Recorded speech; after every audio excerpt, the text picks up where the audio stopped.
Double Anura दिसनायक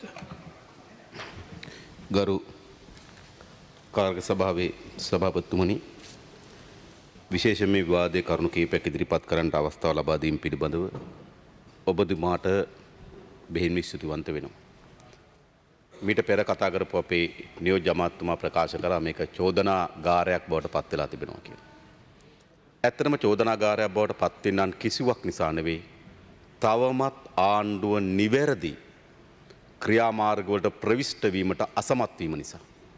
ඒක තේරුම් ගත යුතුයි. ඒ වගේම රනිල් වික්‍රමසිංහ අග්‍රාමාත්‍යවරයා මේ පාර්ලිමේන්තුව අමතලා ප්‍රකාශ කරා රට සාමකාමී තත්වයක තිබෙනවා කියලා. ඔව් කඩ ඇරලා තිබෙනවා. හැබැයි කඩේට සෙනග යන්නේ නැහැ. හෝටල් ඇරලා තිබෙනවා. හෝටල් වල කාමර හිස් වෙලා තිබෙනවා. පාසල් ඇරලා තිබෙනවා. ළමයි පාසලට යන්නේ නැත්නම් අග්‍රාමාත්‍යවරයාගේ සාමකාමී තත්ත්වයේ ඔහුගේ ඔළුවේ හදා ගන්නා ලද හිතලුවක් විතරයි. සැබවින්ම මොකද්ද සිදු වී තිබෙන්නේ? තාමත් සාමාන්‍ය සමාජයේ ස්ථීර ආරක්ෂක වැඩපිළිවෙලක් කෙරෙහි විශ්වාසය තබලා නැහැ. කිරියල්ල සභානායකවරයා කියනවා ඔහුට ඔහුගේ ආරක්ෂක නිලධාරීන් උපදෙස් දුන්නාලු ගෙදර ඉඳන් වැඩ කරන්න අමාත්‍යංශයට යන්න එපා කියලා. පුරවැසියන්ට උපදෙස් දෙන්නේ කවුද හිම? පුරවැසියන්ට ගෙදර ඉඳගෙන වැඩ කරන්න පුළුවන්ද? සභානායකවරයාට උපදෙස් දෙන්න කෙනෙක් ඉන්නවා ඔබට තරජනයක් තිබෙනවා ඔබ ගෙදර ඉන්න ඔබ අමාත්‍යංශයට යන්න එපා කියලා. පුරවැසියන්ට හරිනම් සභානායකවරයා රටට ආදර්ශයක් දී යුතු තිබෙනවා. කුමන තරජනයන් හමුවේ හෝ මේ රටේ මට පැවරී තිබෙන වගකීම් ඉටු කරන්න සූදානම් බව තමයි සභානායකවරයා රට පෙන්වන්න උන ආදර්ශය. හැබැයි ඔහු කියනවා මම කාමරයක් අස්සට හැංගිලා ඉන්න කියලා මට කිව්වා මම හැංගිලා ඉන්නවා කියලා.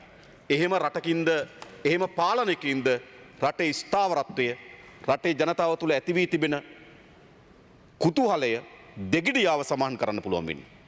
ඒ නිසා නැවත නැවත මේ ආණ්ඩුවට චෝදනා ඉදිරිපත් කරන්න සිදු වී තිබෙනා කවරක් නිසාවත් නෙවෙයි. තවමත් තමුන්නාන්සලා අසමත් වී තිබෙනවා සති දෙකක් ගත වෙලත් රටේ සාමාන්‍ය ජන ජීවිතය යථාවත් කරන්න. ඒ නිසා ඒ සඳහා තිබෙන ගැටලු මම හිතන්නේ පෙන්වා දී යුතුව තිබෙනවා. විශේෂයෙන්ම අපි දන්නවා මෙම ඝාතනය සාමාන්‍ය සිදුවීමක් නෙවෙයි. මම දැක්ක අකිල විරාජ් අමාත්‍යවරයා කියනවා මලමිනී මතින් දේශපාලනය කරන්න එපා කියලා. ඒක ඇත්ත. මම හිතන්නේ මේක ගම් වතුරක් නම් මේක සුලිසුලඟක් නම් මේක සුනාමියක් නම් අපි හැමදෙනාටම වළක්වා ගත නොහැකි ස්වභාවික ව්‍යසනයක් නම් මම හිතන්නේ අපි ඒ දෙස බැලිය යුත්තේ ස්වභාවික ව්‍යසන කෝණකින් තමයි. හැබැයි මේක ස්වභාවික ව්‍යසනයක් නොවේ. මේක ඝාතනයක්. මේ ඝාතනය දේශපාලනික ඝාතනයක්. ඒ නිසා වළක්විය හැකි නොහැකි ලෙසම මේක ඇතුලේ දේශපාලන ගැබ් වී තිබෙනවා. ඒ නිසා එම දේශපාලන කතා කරන්නේ නැත්නම් එම ගැබ් වී තිබෙන දේශපාලන රට නිරාවරණය කරන්නේ නැත්නම් අපිට කාටත් කඳුළු වගුරගෙන බදාගෙන නේද සතුරු සාමිචින් කතා කරන්න පුළුවන්. නමුත් මෙතන තිබෙනවා දේශපාලනය. එක ගරු සභාපතිතුමනි මෙය ඉස්ලාම් ආගමික අන්තවාදී මිලේච්ඡ ප්‍රහාරයක්. මම විශේෂයෙන්ම මුස්ලිම් ඉස්ලාම් භක්තිකයන්ගේ මා ඉල්ලා හිටින්නේ. සැබෑ භක්තිකයන් ඉල්ලා හිටින්නේ. මේ නාමකරණයවත් දෙන්න ඔබ සූදානම් නැත්තේ ඇයි තවම? තවම සූදානම් නැහැ. මේ පතුලේ තිබෙන කුමක්ද? අපි LTD සංවිධානයට දීපු නාමකරණය තමයි දෙමළ බෙදුම්වාදී කොටිත්‍රස්තවාදී. ඒක ඇතුලේ ඒ සංයුතිය තිබුණා. මේක ඇතුලේ ඉස්ලාම් ආගමික මූලධර්මවාදී සංයුතිය තිබෙනවා. ඇයි අපි ඒකෙන් වෙන් කරන්නේ මේක? අපි මේක ඒකෙන් වෙන් කරනවා කියලා කියන්නේමත් තමුන්නාන්සලා තාමත් උත්සාහ කරමින් තිබෙන්නේ මේකේ සැබෑ ස්වරූපයේ රටට එළිදරව් නොකර සිටින්න. ඒ නිසා මා දැක්කේ නැ ජනාධිපතිවරයා හෝ මා දැක්කේ නැ අග්‍රාමාත්‍යවරයා හෝ මේ නිශ්චිත ප්‍රහාරයට ලබා දෙන නාමකරණය කුමක්ද? ඒ නාමකරණයේ ඇතුලේ තමයි මෙම නිශ්චිත ප්‍රහාරයේ සංයුතිය මෙම නිශ්චිත ප්‍රහාරයේ අඩංගුව සඳහන් වෙන්නේ. හැබැයි තමුන්නාන්සලා තාමත් ඒ නාමකරණය දෙන්න පැකිලෙනවා. ඔබතුමා දුන්නා මම දැක්කා. හැබැයි ඔබතුමා අගමැතිතුමා දෙනවද මේක? ඔබතුමාගේ ජනාධිපතිවරයා දෙනවද මේක? ඔබතුමාගේ ආණ්ඩුව නියෝජනය කරන කැබිනට් අමාත්‍යවරු දෙනවද මේක? මුස්ලිම් අමාත්‍යවරු දෙන්නේ කවුරුවත්? මොකද ඕනෑම ප්‍රහාරයක සංයුතියේ ස්වභාවය තේරුම් ගැනීම අතිශය වැදගත් එම ප්‍රහාරයට එරෙහිව ක්‍රියාමාර්ග තෝරන්න. මේක හුදු ත්‍රස්තවාදයක් ලෙස අර්ථකථනය කිරීම ක්‍රියාව ත්‍රස්තවාදී ක්‍රියාවක් තමයි. හැබැයි මේ ප්‍රහාරයේ සංයුතිය තිබෙන්නේ ඉස්ලාම් ආගමික අන්තවාදී මිලේච්ඡ උම්මතු මතවාදය මේක අස්සේ තිබෙන්නේ. ඒක තේරුම් ගන්න ඕන. මම දැක්ක හකීම් මහත්වර එක වෙලාවක කියලා තිබුණා. මොවුන්ගේ ඉල්ලීම් කවරේද? මොවුන් ඉල්ලන්නේ කුමක්ද? ඒකෙම තියෙන්නේ කුමක්ද? උම්මතුවක් මේක අස්සේ තිබෙන්නේ. මේ උම්මතුව නිර්මාණය කරේ ඉස්ලාම් ආගමික අන්තවාදය කියන එක බව අපි තේරුම් ගත යුතු තිබෙනවා. ඒ නිසා ඒක මේකේ පළමු පියවර. ඒ වගේම මේ ඝාතනයේට ප්‍රධාන ලෙස පාර්ශ්වකරුවන් දෙදෙනෙක් ඉන්නවා මේ ඝාතනයන්ට. එක මේ ඝාතනයට නිශ්චිත ලෙස මේට සම්බන්ධ වූවන්, ඒට හවුල් වූවන්, ඒ ආරක්ෂා කළවුන්, ඒ මතවාදී පැතිරුණු order please. එක පාර්ශ්වයෙන් වගකීම් යුතුව තිබෙනවා. Honorable Kesa Vidhanege will take the chair.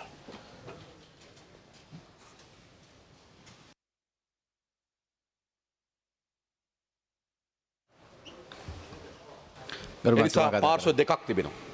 පළමු පාර්ශ්වය මා කලින් කිව්වා. මේ දෙවැනි පාර්ශ්වය තමයි මේ නිශ්චිත ලෙස වළක්වා ගැනීම සඳහා අවස්ථාව තිබුණු දෙයක්. කාටවත් බැහැර කරන්න බෑ. මා දැක්කා අකිල විරාජ් ජමාත්වරයා කියනවා විසුලු කතමා නැවතත් කියන්නේ මේ ලාමක ලදරු අපරිණත ප්‍රකාශ මේ පාර්ලිමේන්තුවේ නොකර ඉන්න කියලා. එදා ගාවේ නැත්තම් ඊළඟ දවසේ ගහයිලු. ඊළඟ දවසේ නැත්තම් ඊට පස්සේ ගහයිලු. මේ විතරක් නෙවෙයි ලෝකේ හැමතැනම ගැහුවා. ඒ නිසා අපිටත් ගහයිලු. මොකද මේ කියන්නේ? මේ රටක වගකීම් යුතුයද? මෙවැනි ව්‍යසනයක් පිළිබඳව වගකීමෙන් හැසිරීමද? නෑ බුද්ධ්‍යංශ තොරතුරු අනුව එදා වළක්වා ගත්තට ඊළඟ දවසේ ගහයිලු. මොනවද මේ කියන්නේ? ඒ නිසා මේකේ දෙවනි පාර්ශ්වයේ මේ ඝාතකේ මේ ඝාතනයට අපරාධකරුවන් කොට්ටාස දෙකක් ඉන්නවා. එකක් ඒ ඝාතනයට හවුල් වූවන්, දෙක එම ඝාතනයේ නිශ්චිත තොරතුරු ලබා දී තිබියදී වළක්වා ගැනීමට නොහැකි වූවන්. ඔවුනුත් අපරාධකරුවන්. ඒක නෑ කියන්න පුළුවන්. ඒක නෑ කිව යුතුද? මෙම ඝාතනයට සම්බන්ධ වූවන් අපරාධකරුවන් වගේම මෙම ඝාතන වළක්වා ගැනීමට නොහැකි වීමත් අපරාධ ක්‍රියාවක්. ඒ අපරාධ ක්‍රියාවට ජනාධිපතිවරයා සම්බන්ධයි. අග්‍රාමාත්‍යවරයා සම්බන්ධයි. ඒක කියන්නේ. ඒ නිසා තමයි මා කිව්වේ මේ වැදගත් විවාදය. මේක ආරක්ෂක අමාත්‍යාංශයත් පොලිස් අමාත්‍යාංශයත් එක්ක නිශ්චිත ගැටක සිටින විවාදය. මේ පාර්ලිමේන්තුවේ හිස් තැනක්. ඒ පිළිබඳ වගකීම් යුත්තේ කවුද? රුවන් විජේවර්ධන අමාත්‍යවරයාට වග කියන්න පුළුවන්. එයාට මේ ශිෂ්‍ය බලකායයි තව මොකද ආරක්ෂක විද්‍යාලයකුයි නිකන් ඔය ළමයි එහෙට මෙහෙට වම දකුණු මාරු කරන ආයතන ටිකක් දීලා ආරක්ෂක ප්‍රති කරලා තියෙනවා. කවුද වගකීම් යුත්තේ? ජනාධිපතිවරයා. ඒ නිසා මේ පාර්ලිමේන්තුවට ඔහු පැමිණිය යුතුයි. ඔහු පැමිණලා මේ විවාදයට සම්බන්ධ විය යුතුයි. විවාදය අසාගෙන සිටිය යුතුයි. මට තියෙන කරුණු තියෙන ඔහු ඉදිරිපිට කියන්න. ඔහුගේ සැඟවිලා කියන්න කරුණු මට නැහැ. ඒ නිසා මෙහි අපරාධයේ දෙවනි පාර්ශ්වකරුවන් තමයි මේ වළක්වා ගැනීමට නොහැකි වීම. ඇයි? ගරු මූලාසන මන්ත්‍රීතුමනි මේ වළක්වා ගැනීමට නොහැකි වූයේ දේශපාලනයි. ආණ්ඩුව පිහිටවපු දවසේ සිට ඉතා කෙටි කාලයක් ඇතුළත මේ පාර්ශ්ව දෙක විශාල බලපොරයකට ගියා. අගමැතිවරයා තමන්ට කවදාවත් ඉටු කරගන්න නොහැකි වී සිටින සිහිනය රනිල් වික්‍රමසිංහ ජනාධිපති පුටුවේ වාඩි වීම සඳහා මනෝරාජික සිහිනයක හිටියා. මෛත්‍රීපාල සිරිසේන ඔහු තමන් මේ පුටුවේ වාඩි වුණේ කෙසේද කියන එක පස්සේ කළා. නැවත වාඩි විය හැකි කියන මනෝරාජික සිහිනයක හිටියා. මේ සිහිනය විසින් රට විශාල අරාජිකත්වයක් නිර්මාණය කරා. පොලිස්පතිවරයා පත් කරනකොට බලනවා ඒ පාර්ශ්වයේද මේ පාර්ශ්වයේද කියලා. හමුදාපතිවරයා පත් කරනකොට බලනවා ඒ පාර්ශ්වයේද මේ පාර්ශ්වයේද කියලා. එකට ආණ්ඩුවක් ලෙස ජාතික ආරක්ෂාව පිළිබඳ වගකිය යුතු කාර්යභාරයක් පැවරී තිබුණාට ජාතික ආරක්ෂාව පිළිබඳ විෂය මෙහෙව්වේ රටේ ආරක්ෂාව පිළිබඳ නෙමෙයි දේශපාලන තොරතුරු හොයන්න. මම වගකීමෙන් කියන්නේ. ජනාධිපතිවරයා පාර්ලිමේන්තුවට පිළිතුරු දී යුතුයි. අමාත්‍යවරු පස්සේ යන්න බුද්ධ්‍යංශය දෙව්වේ නැද්ද? බැසිල් රාජපක්ෂ කොහටද ගියේ? මලිත් සමරවික්‍රම කොහටද ගියේ? කවුද හම්බ වුණේ? ඕවා තමයි බුද්ධ්‍යංශයේ ප්‍රධාන කාර්යභාරය බවට පත් කරගෙන තිබුණේ. දේශපාලන. ඒ නිසා මේ බල ගැටුම විසින් විශාල අරාජිකත්වයක් නිර්මාණය කරා රටේ. ආරක්ෂාව පිළිබඳ බලගත් ලිපි බලගත් තොරතුරු තවදුරටත් වැදගත් නැති තොරතුරු බවට පත් වුණා. වැදගත් අය හිස්ලියවිලි. හැබැයි වැදගත් තොරතුරු බවට පත් වෙනවා තමන්ගේ දේශපාලන අන්තරායකට දානවා නම්. හදිසිය ගිහලා කවුරු හරි හම්බුණා කියලා තොරතුරක් ලැබෙනවා නම් ඒකට වේගවත් ප්‍රතිචාර. ඒ ගැටුම තමයි පසුගිය ඔක්තෝබර් මාසේ 26 වෙනිදා පුපුරලා ගියා. මේ රටම දැක්කා. මේ ගැටුමේ ප්‍රබලතාවය. ඒ නිසා රට අරාජිකත්වයට ගෙනවා. ජාතික ආරක්ෂාව රටක ආණ්ඩුවක මහජනයාගේ ආරක්ෂාව රටක ආණ්ඩුවක න්‍යාය පත්‍රයේ ප්‍රමුඛ කොටස බවට පත් කරගත යුතු තිබුණා. හැබැයි ප්‍රමුඛ කොටස නෙවෙයි පයට පෑගෙන දූවිල්ලක් තරමටවත් ජාතික ආරක්ෂාව නොසලකපු රාජ්‍යයක් බවට මේ රාජ්‍ය පත් කරා මේ පාලකයෝ. ඒ නිසා මෙම ඝාතනයේ අත් නොවල හැකි අපරාධකරුවන් ජනාධිපතිවර අග්‍රාමාත්‍යවරයා සහ ආණ්ඩුව. ඒක අත්හරින්න බෑ. ඒ නිසා තමයි මා කියන්නේ පරණ විතාර නියෝජ්‍ය අමාත්‍යතුමා මේක ASCII දේශපාලනයක් තියෙනවා කියලා. මේක අත්හරින්න බැරි දේශපාලනයක්. මේ තොරතුරු නොසැපීම බුද්ධ්‍යංශයේ දුබලතාවය මහා රහස්‍ය ප්‍රහාරයක් නෙමෙයි. මේ මතු පිට තලයේ ඕනෑමටත් වඩා වැඩියෙන් සාකච්ඡාවට බඳුන් වෙමි තිබුණු ඕනෑමටත් වඩා වැඩියෙන් තොරතුරු එක්රැස් වී තිබුණු ඝාතනයක් නිදැල්ලේ ඉටු වෙන්න මේ පාලකයෝ උඩ දුන්නා. ඒ නිසා මේ ඝාතනයේ අත් නොවල හැකි අපරාධකරුවන් ජනාධිපතිවරයා අග්‍රාමාත්‍යවරයා සහ ආණ්ඩුව. ඒක මේ රටේ ජනතාව තේරුම් ගත යුතුයි. දෙක ඊළඟ මේ ප්‍රහාර අපරාධකරුවන් උපහාර අපරාධකරුවන් මා විශේෂ මුස්ලිම් නායකයන්ට කියන්නේ. ඕගොල්ලෝ මුස්ලිම් ජනතාවත් එක්ක දේශපාලන කරේ නෑ. ඕගොල්ලෝ ආණ්ඩුවත් එක්ක බිස්නස් කරා. ඕගොල්ලෝ මුස්ලිම් ජනතාවත් එක්ක කරන්න තියෙන දේශපාලන අත්හැරියා. කරේ නැද්ද? මේකයි කරේ. ඕගොල්ලෝ මුස්ලිම් ජනතාවගේ ඡන්දෙන් බිස්නස් කරා. ඕගොල්ලෝ මුස්ලිම් ජනතාවත් එක්ක දේශපාලනයක් තිබුණා. කොහොමද ජාතික ඒකාග්‍රතාවය නිර්මාණය කරගන්නේ? කොහොමද අපි එක රටක ජීවත් වෙන්නේ? කොහොමද අපි ජාතික සමගිය නිර්මාණය කරන්නේ? ඒ සඳහා මුස්ලිම් ජනතාවගේ තියෙන පාර්ශ්වයේ වගකීම් මොකක්ද? ඒ සඳහා මුස්ලිම් ජනතාව මෙහෙවි යුත්තේ කුමක්ද? ඒක ඔබ කළ යුතු තිබුණා. ඔබ කරේ නැහැ. ඔබ බිස්නස් කරා.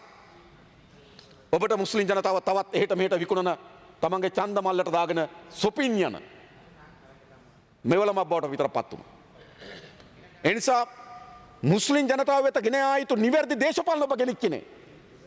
ඒ වෙනුවට ඔබ තමන්ගේ බලය වෙනුවෙන් විටක ජාතිවාදී වැපරුවා. මා කියන්නේ මේ කිසි අමතිවරයෙක් මරාගෙන මරන ප්‍රහාර වලට සූදානම් වෙයි කියලා. මොකද ඔවුන්ගේ ජීවිත වෙනස්.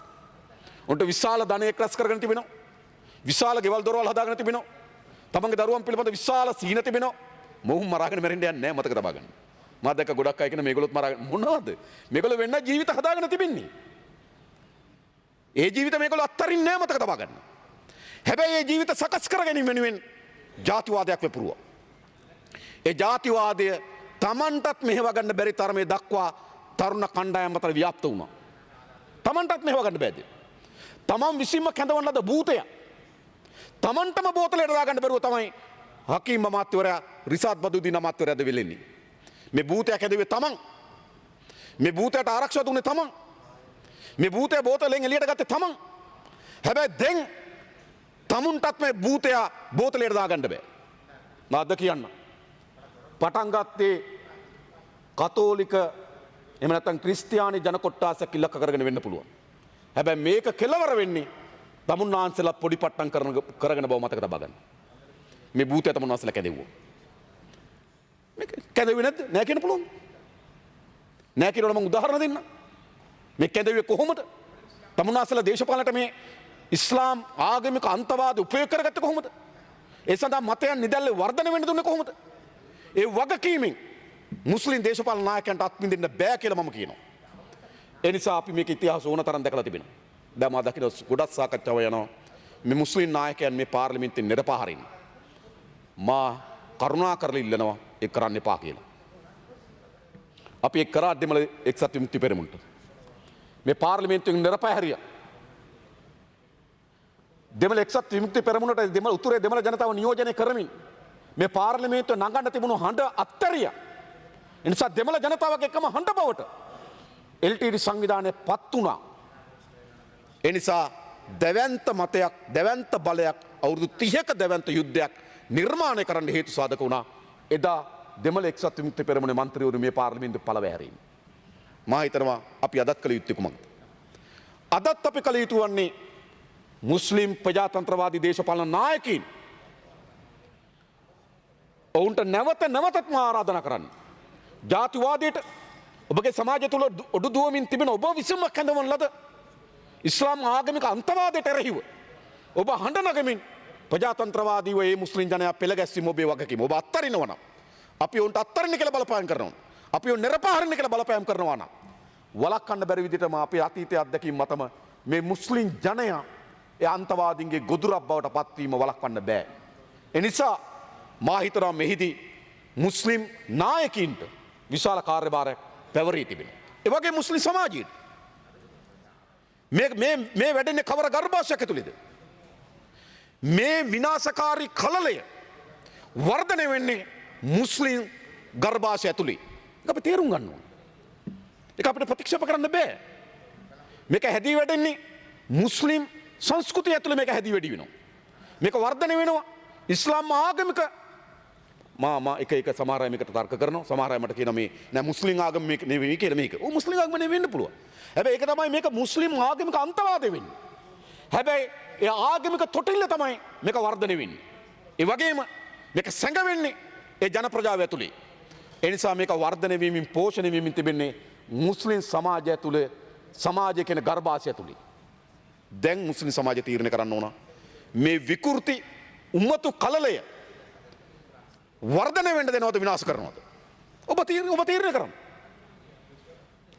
මේක කිසිසේත්ම ආරක්ෂක ක්‍රියාවලියකින් විතරක් පොදු අනෙකුත් ජනතාවගේ මැදිහත්වීමකින් විතරක් මේක පාලනය කරන්න බෑ. මේක විනාශ කළ හැකි වන්නේ එය නිර්මාණය කරන ලද ගර්භාෂයම අයිතිකරුවන්නේ විනාශ කරන්න සූදානම් විතරයි. මා කිසිසේත්ම යෝජනා කරන්නේ නැහැ ගර්භාෂය විනාශ කරන්න කියලා. හැබැයි මම යෝජනා කරන්නේ ඒ ගර්භාෂයේ ඉන්න විකෘති කලලය උම්මතු කලලය විනාශ කළ යුතුයි. ඒක මුස්ලිම් සමාජයේ මුස්ලිම් නායකයන් තේරුම් ගත යුතුයි. මේ කලලය වර්ධනය වෙන්න දෙනවද? ඒ පෝෂණය කරනවද? ඒට අවශ්‍ය වෙන පෝෂ්‍යදාය ආහාර වේල ලබා දෙනවද? එහෙම නැත්නම් මේක විනාශ කරනවද? ඒ නිසා මේ විකෘති උම්මතු කලලය විනාශ කරන්න බෑ මුස්ලිම් සමාජයකට පෙරට ඉන්නේ නැත්නම්. ඒ නිසා මම විශ්වාස කරනවා මුස්ලිම් සමාජයට අත් නොහැලකි වගකීමක් තිබෙනවා මේ විකෘති උම්මතු කලලය විනාශ කරන්න. ඊළඟ පොදු සමාජයට අපි දන්නවා ගරු මන්ත්‍රීතුමනි මේ වෙලාවේ ජනප්‍රියතම දේශපාලනය මොකද්ද? හැමදාමත් ජනප්‍රියතම දේශපාලනය නිවැරදි දේශපාලනය වෙන්නේ නැහැ. දැන් ජනප්‍රියතම දේශපාලනය එක පසකින් සිංහල ජාතිවාදී සිංහල ජනතාව ඇතුළේ ජනප්‍රියම දේශපාලනය බවට පත් වෙමින් තිබෙනවා. ඒකට පොරයක් තිබෙනවද?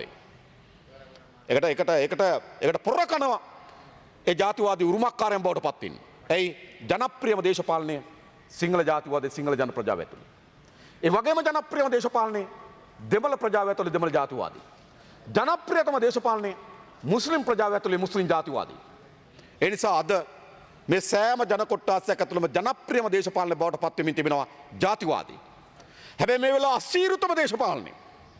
ඒත් ගරු මන්ත්‍රීතුමනි නිවැරදිම දේශපාලනය. මේ ජාතිවාදයට එරෙහිව එක් අන්තවාදයක් පරාජයපත් කළ හැකි වන්නේ තව අන්තවාදයක් පෝෂණය කිරීමෙන් නෙවෙයි. අන්තවාදයකට පිළිතුරු අන්තවාදය නෙවෙයි. හැබැයි අපි දකින සමහර මන්ත්‍රීවරුන්ගේ හැසිරීම සමහර මන්ත්‍රීවරුන්ගේ ප්‍රකාශ ඔවුන් උම්මතු විනෝදයක් ලබනවා. කුරිරු සතුටක් ලබනවා. ඇයි තමන් නියෝජනය කරන දේශපාලනයට අන්තවාදී කෝණයකින් ජයග්‍රහණය කරා යන්න පුළුවන් කියලා. හැබැයි අන්තවාදයට පිළිතුරු දෙමින් අන්තවාදයෙන් නෙවෙයි. මේ ගොඩනැගී තිබෙන ඉස්ලාම් ආගමික අන්තවාදයට එරෙහිව ඊට එරෙහි කඳවුර බවට පත් වෙන්නේ සිංහල බෞද්ධ ආගමික අන්තවාදයෙන් නෙවෙයි. මේ ජාතිවාදයට එරෙහිව ඊට එරෙහි ජාතිවාදී කඳවුර බවට පත් වෙන්නේ ජාතිවාද නෙවෙයි. ඒ නිසා ජාතිවාදය කියලා කියන්නේ අන්තවාදය කියලා කියන්නේ තව අන්තවාදයක් පෝෂණය කරන්න පුළුවන්. එක් ආගමික අන්තවාදයක් තව ආගමික අන්තවාදයකින් පෝෂණය කරන්න පුළුවන්. එක් ජාතිවාදයක් තව ජාතිවාදයකින් පෝෂණය කරන්න පුළුවන්. ඒ නිසා මේ වෙලාවේ ජාතිවාදය ආගමික අන්තවාදය ජනප්‍රියම දේශපාලනය වුණාට ඒකට අපේ රටත් අපේ සමාජයටත් ගෙන දිය හැකි වන්නේ අතිශය විනාශකාරීත්වයක් පමණයි. අතිශය විනාශකාරීත්වයක්. ඒ නිසා මේ නිශ්චිත මොහොතේ අසීරුතම දේශපාලනය අමාරුම දේශපාලනය තමයි ජාතික සමගිය. ඒ අසීරුතම අවධිය වුණත් ජනතා විමුක්ති පෙරමුණ අපි පෙනී හිටින්නේ ගරු මන්ත්‍රීතුමනි ජාතික සමගියත් සීල ප්‍රජාවන්ගේ ආරක්ෂාවත් සීල ප්‍රජාවන්ගේ අයිතීන් වෙනුවෙන් අපි පෙනී හිටින සූදානම්. මම හිතනවා පොදු ජනයා එතෙන්ට අපි ගෙන ආ යුතුයි. දේශපාලන ව්‍යාපාර වලින් ඇති ඵලය මොකක්ද? අපිට දේශපාලනයට ඕන තරම් සටන් පාට තිබෙනවා. ගරු මන්ත්‍රීතුමනි මේ පොළවේ දේශපාලන සඳහා අවශ්‍ය වන සටන් පාට ඕනෑවටත් වඩා වැඩි නිර්මාණ වෙලා තිබෙනවා. ආර්ථිකය පිළිබඳව, යාපත් ආණ්ඩුකරණ පිළිබඳව, වංචා දූෂණ පිළිබඳව, ප්‍රජාතන්ත්‍රවාදය පිළිබඳව, ඒ වගේම නිවැරදි විදේශ ප්‍රතිපත්තිය පිළිබඳව මේ රටේ ජනතාවට සාධනීය දේශපාලන සංවාදයකට අවශ්‍ය වෙන මේ රට සාධනීය ලෙස වෙනස් කිරීමට සමත් වෙන වැදගත් දේශපාලන කරුණු ඕනෑවටත් වඩා වැඩියෙන් සංවාද කළ හැකි බිමක් තිබෙනවා. ඒ නිසා අපිට දේශපාලන පොරපිටියේ සටන් පාට හිග දේශපාලන පොරපිටියේ සටන් පාට හීන වෙච්ච ව්‍යාපාර නෙවෙයි. හැබැයි අපි කිසිවෙක් මා විශ්වාස කරන්නේ ජාතිවාදය ආගම්වාදය තමන්ගේ දේශපාලන බල න්‍යාය පත්‍රයේ පංගුවක් බවට පත් කරගන්න එපා. එවැනි එකකට කළ හැකි වන්නේ මෙවැනි ව්‍යසනයන් විතරයි. එවැනි ව්‍යාපාරයකට කළ හැකි වන්නේ එවැනි මැදිහත් වීමට කළ හැකි වන්නේ ඩොමිනෝ ආකාරයෙන් යලි එක කාඩ් පතක් මත තව කාඩ් පතක් වෙටනවා වගේ. එක ව්‍යසනයක් මත තව ව්‍යසනයක් වෙටමින් ඒ ව්‍යසනය මත තව ව්‍යසනයක් වෙටමින් අපිට ඩොමිනෝ ආකාරයෙන් මේක අපිට දියත් කරන්න පුළුවන්. හැබැයි ඒකට එරෙහිව නැගී සිටීම තමයි මේ වෙලාවේ අපි කාගෙත් වගකීම සහ යුතුයකම කියලා මම විශ්වාස කරනවා. ඒ වගේම මේ සිදුවීමෙන් පස්සෙත් ආණ්ඩුවක් හැටියට මේ ප්‍රශ්නට මුහුණ දෙන්න අවශ්‍ය වෙන ප්‍රායෝගික මැදිහත් වීම සිදු කොට නෑ මතක තබා ගන්න. ජනාධිපතිවරයා අගමැතිවරේ රණ්ඩු වෙනවනම් සභානායකවරයා ජනාධිපතිවරයාට එරෙහිව ලියුම් යවනවනම් මම කියන්නේ ලියුම් නෙවෙයි කැලෑපත්‍ර ගහගත්තත් අපිට කමක් නෑ ඒගොල්ලන්ගේ දේශපාලන. හැබැයි මේ වෙලාව කුමක්ද? මේ සිදුවීමට පෙරත් ගහ ගන්නවා සිදුවීමෙන් පස්සෙත් ගහ ගන්නවා. ජනාධිපතිවරයා කතා කරලා චෝදනා කරන තව පැත්තකට අගමැතිවරයා කතා කරලා චෝදනා කරන තව පැත්තකට අගමැතිවරයාගේ නඩයක් දාලා චෝදනා කරනවා තව කෙනෙකුට. මොකද මේ වෙලාව තිබෙන්නේ? තමුන්නාසෙලට අපි කැමති වුණත් අකමැති වුණත් ගරු මන්ත්‍රීතුමා විනාඩි 2ක කාලයක් පුළුවන් වුණා බැරි වුණත් මේ රටේ ජනතාවගේ මහජන ආරක්ෂාව පිළිබඳ වගකීම මේ නිශ්චිත මොහොතේ තිබෙන ආණ්ඩුවට ඒක අපේ කැමැත්ත නොවෙන්න පුළුවන්. ඒක තමුන්නාසෙලට බැරි වෙන්න පුළුවන්. හැබැයි ඒක තමයි තමුන්නාසෙල ලබා දී තිබෙන බලය. රටේ ආරක්ෂාවත් මහජනයාගේ ආරක්ෂාවත් පිළිබඳ වගකීම තිබෙන ඕගොල්ලන්ට. ඔයගොල්ලෝ ගහ ගන්න ඕන. කිරියල්ල කතා කරලා කියනවා නම් අරයා ගැන පරීක්ෂණ කරනවා මෙයා ගැන පරීක්ෂණ කරනවා. තව කෙනෙක් කතා කරලා කියනවා මෙහෙම වෙනවා කියලා. මේ ආණ්ඩුවගේ මහජනක ආරක්ෂාව පිළිබඳ අපි විශ්වාසය තැබිය යුතුද? අඩුම තරමේ පළමු ප්‍රවේශ ගරු මන්ත්‍රීතුමනි ජනාධිපතිවරයා සහ අගමැතිවරයා එක තැනකට ආ යුතුයි. තමුන්නාන්සේගේ දෙදෙනාටම මා කියන්නේ. දෙදෙනාම ජනාධිපති පුටුවේ වාඩි වීම පිළිබඳ මනෝරාජික සිහිනයක හිටියනම් ඒ සිහිනේ අවසන්ම පහරය අප්‍රේල් මාසේ 21 වෙනිදා. දෙදෙනාටම ඒ කියන්නේ පල්ලිය බෝම්බ පුරා ජීවිත විනාශ වුණා විතරක් නෙවෙයි දෙදෙනාගේම මනෝරාජික ජනාධිපති සිහිනය තව ලඟ වෙලා තිබෙනවා. ඒ නිසා අඩුම තරමේ දැන්වත් දෙදෙනා එක තැනකට අවිලා මෙහෙවි යුතු තිබෙනවා. එන්නේ නේ. තව තවත් බලපොරේ. තව තවත් යටිකුට්ටු ගේම්. අපි දන්නවා මේවා. මෙහෙම නායකයන්ද අපේ රටේ මහජනක ආරක්ෂාව පිළිබඳව අපි ප්‍රාර්ථනා කළ යුතුවන්නේ. ඒ නිසා අඩුම තරමේ తాවකාලික සමගියකට දෙදෙනා ආයුතු තිබෙනවා. ඒ වගේම ආරක්ෂාව පිළිබඳව වගකීතු දේශපාලනික යාන්ත්‍රණය අසමත් වෙලා තිබෙනවා. අපි දන්නවා අපි හැම පුද්ගලයෙකුටම සමහර හැකියාවන් තිබෙන සමහර ශේෂ්ත්‍රවල සමහර දුර්වලකම් තිබෙනවා. නායකයෙක් කියන්නේ කවුද? නායකයෙක් කියන්නේ හැකියාවන් තියෙන දේ ඉතාම හොඳින් කළමනාකරණය කරලා මෙහෙවීම තමයි නායකයෙකුගේ වගකීම. ජනාධිපතිවරයා තේරුම් ගත යුතු තමන්ගේ හැකියාවේ සීමාව. අග්‍රාමාත්‍යවරයා තේරුම් ගත යුතු තමන්ගේ හැකියාවේ සීමාව. අපි කවුරුත් මිනිස්සු. අපි සර්ව සම්පූර්ණ මිනිස්සු නෙවෙයි. අපි හැම කෙනාටම යම් ක්ෂේත්‍ර පිළිබඳව අඩු වැඩි අවබෝධයක් තිබෙන්නේ. හැබැයි නායකයෙක් කියන්නේ මොකද්ද? සියලු හැකියාවන් කළමනාකරණය කරලා මෙහෙවීම. අග්‍රාමාත්‍යවරයා සමත් දෙයකට. මේ ජනාධිපතිවරයා සමත් දෙයකට. එකිනෙකාට බය එකිනෙකාට යටිකුට්ටු ගේම් මැදින් ආණ්ඩුව කරමින් තිබෙනවා. ඒ ව්‍යසනය ජනතාව මෙත පැවරී තිබෙනවා. ඒ නිසා නොහැකි ලෙස මවසන් කර ගරු මන්ත්‍රීතුමනි අත්හල නොහැකි ලෙස මෙම ආරක්ෂාව පිළිබඳ දේශපාලන යාන්ත්‍රණය ඒ නිශ්චිතම ඔස්සේ වගකිය යුතු ආරක්ෂාව පිළිබඳව ආරක්ෂක යාන්ත්‍රණයත් යලි ප්‍රතිසංවිධානය කළ යුතුයි. මා දන්නේ කරයිද නැද්ද කියලා. හැබැයි තමන්ගේ දේශපාලන න්‍යායපත්‍ර අත්තරලා මහජනයාගේ මතක තබා ගන්න. රනිල් වික්‍රමසිංහගේ මෛත්‍රීපාල සිරිසේනගේ දේශපාලන න්‍යායපත්‍රය සකස් වී යුතුද? පොදු ජනයාගේ මහජන ආරක්ෂාව නොසිතන දේශපාලන න්‍යායපත්‍රයෙන් ඇති ඵලය මොකක්ද? රටට ආරක්ෂාව නොසපයන දේශපාලන න්‍යාය පත්‍රකයේ ඇති ඵලය මොකක්ද? ඒ කිසි ඵලයක් නැති දේශපාලන න්‍යාය පත්‍රයක් ගරු මන්ත්‍රීතුමනි. ඒ නිසා මෙම ආරක්ෂක යාන්ත්‍රණයක් දේශපාලන යාන්ත්‍රණයක් යලි ප්‍රතිසංවිධානය කළ යුතුයි. ඒක වැදගත්. ඊළඟ ඒක මා විශ්වාස කරනවා මේ ඉස්ලාම් ආගමික අන්තවාදය පරාජයට පත් කිරීම සඳහා ස්ථීර අධිකරණයකට එන්න ඕන. මා තාමත් විශ්වාස කරනවා ආණ්ඩුව මේක මේ බරෙන් මේක නිකන් එකක් නෙවෙයි. මේක මේ අන්තවාදයේ උමුතුවට තනි පුද්ගලයෙකුට මේක කරන්න පුළුවන්. මේකට දැවන්ත ව්‍යාපාර, දැවන්ත මෙහෙවීම්, දැවන්ත සංවිධාන යන්ත්‍රයක් මේකට අවශ්‍ය නැහැ. මේ උමුතුවේ ස්වභාවය තමයි මේ ජනතාව අතර සැඟවිච්ච තනි කෙනෙකුට උනත් මේ දියත් කළ හැකියි. මොකද මේක මානසික උමතුවක ප්‍රතිඵලයක්. එහෙනම් ඒ පරාජයටපත් කළ හැකිවන්නේ ස්ථීර අධිකරණයකට ආණ්ඩුව ආයුධ තිබෙනවා. ඉස්ලාම් ආගමික අන්තවාදයත් අනිවාර්ය ලෙස පරාජයට පත් කරනවා. දැක කරුණා රත්න පරණවිතාන නියෝජ්‍ය අමාත්‍යවර පාසල් අධ්‍යාපනය පිළිබඳ කතා කරා. ඒක ඇත්ත. අධ්‍යාපනය පිළිබඳ මේ සෑම ශාස්ත්‍රයකම මේ අන්තවාද පරාජයට පත් කරනවා කියන ස්ථීර අධිකරණයකට ආයුතුයි. ඒ වගේම ඒ පරාජයට පත් කිරීම සඳහා ගනු ලබන තීන්දුව තීරණවලදී වෙන කිසිදු අන්තවාදයකට ඉඩ ඔසවන්න හිස ඔසවන්න ඉඩ ලබා නොදී යුතුයි. මොකද මා යලි කියන්නේ අන්තවාදයක් පරාජයට පත් කළ හැකි වන්නේ අන්තවාදයකින් නෙවෙයි. අන්තවාදයක් විසින් තව අන්තවාදයක් පෝෂණය කරනවා. අන්තවාදයක් විසින් තව අන්තවාදයක් වර්ධනය කරනවා.